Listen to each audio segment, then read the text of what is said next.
स्थानिक स्वराज्य संस्थांच्या निवडणुका आता अगदी तोंडावर आल्या आहेत आणि महाराष्ट्रातील जनतेला कधी नव्हे ते एक चित्र पाहायला मिळणार आहे। संजय राऊतांच्या एका पोस्टची सध्या प्रचंड चर्चा सुरू झाली आहे। लवकरच मनसेच्या राज ठाकरेंसह महाविकास आघाडीचे नेते एकत्र येणार आहेत। होय, शिवाय राऊतांनी यामध्ये फडणवीस आणि शिंदेंना सुद्धा निमंत्रण दिले।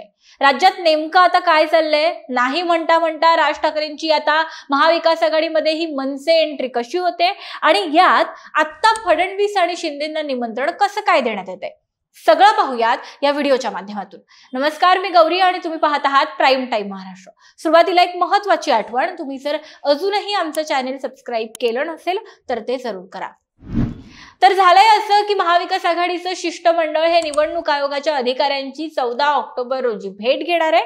विशेष म्हणजे या बैठकीला मनसे प्रमुख राज ठाकरे हे उपस्थित राहणार आहेत। यासह शिवसेनेचे जे काही नेते आहेत, उद्धव ठाकरे, संजय राऊत यांच्यासह काँग्रेसचे नेते सुद्धा यामध्ये असतील आणि खासदार संजय राऊतांनी स्वतः याबद्दलची माहिती दिली आहे। या शिष्टमंडळामध्ये राष्ट्रवादी काँग्रेस शरद पवार पक्षाचे अध्यक्ष शरद पवार, शिवसेना ठाकरे गटाचे प्रमुख उद्धव ठाकरे, काँग्रेसचे प्रदेशाध्यक्ष हर्षवर्धन सपकाळ यांचा सुद्धा समावेश आहे। 14 तारखेला दुपारी 12:30 वाजता हे जे शिष्टमंडळ आहे ते निवडणूक आयोगाच्या अधिकाऱ्यांना भेट देणार आहे। महत्त्वाचं म्हणजे या बैठकीचं निमंत्रण हे मुख्यमंत्री देवेंद्र फडणवीस, उपमुख्यमंत्री एकनाथ शिंदे आणि अजित पवार यांना सुद्धा देण्यात आलंय। संजय राऊत पत्रकार परिषदेमध्ये आणि आपल्या पोस्टमध्ये याविषयीची माहिती देताना असं म्हणाले की राज्याचे मुख्य निवडणूक अधिकारी चोमलिंगम यांच्याकडे एक सर्वपक्षीय शिष्टमंडळ जाणार आहे।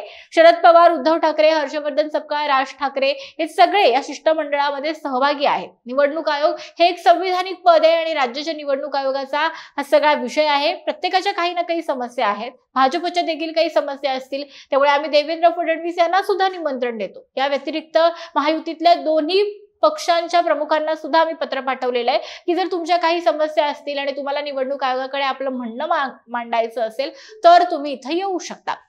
पुढे संजय राऊतांनी आपल्या पोस्टमध्ये असं म्हटलंय की निवडणूक आयोगाला भेटणं ही आता एक औपचारिकता आहे, तरीही लोकशाही व्यवस्थेतील या सर्वोच्च संस्थेशी संवाद ठेवायला हवा आणि यासाठीची ही भेट आहे। हे राजकारण नाहीये तर लोकशाही वाचवण्याचा प्रयत्न आहे। भेटीनंतर यशवंतराव चव्हाण प्रतिष्ठान येथे सर्व नेत्यांची या सगळ्या शिष्टमंडळाची एक पत्रकार परिषद होणार आहे आणि या भेटीचा हेतू आणि या भेटीत नेमकं काय घडलं, काय निष्पन्न झालं हे सुद्धा या पत्रकार परिषदेतून सांगण्यात येणार आहे। त्यामुळे या पत्रकार परिषदेमध्ये आणि या भेटी दरम्यान आपल्याला राज ठाकरे आणि महाविकास आघाडीचे सगळे नेते हे एकत्र पाहायला मिळणार आहेत। स्थानिकच्या निवडणुका अगदी तोंडावर आल्यात। मुंबई महानगरपालिकेची निवडणूक ही अत्यंत प्रतिष्ठेची झाली आहे आणि अशा वेळेला मनसेला महाविकास आघाडीमध्ये स्थान न देण्याबाबत काँग्रेसनं काही दिवसांपूर्वी आपली भूमिका स्पष्ट केली आहे। काँग्रेसला नवा भिडू नकोय, त्यामुळे महाविकास आघाडीमध्ये मनसेची जी काही एंट्री आहे ती खोळंबल्याचं पाहायला मिळतंय आणि आता या काँग्रेसमधून आलेल्या प्रतिक्रियेनंतर पहिल्यांदाच राज ठाकरे आणि महाविकास आघाडीचे हे सगळे नेते एकत्र दिसतील, ज्यामध्ये काँग्रेसचे सुद्धा प्रदेशाध्यक्ष असतील।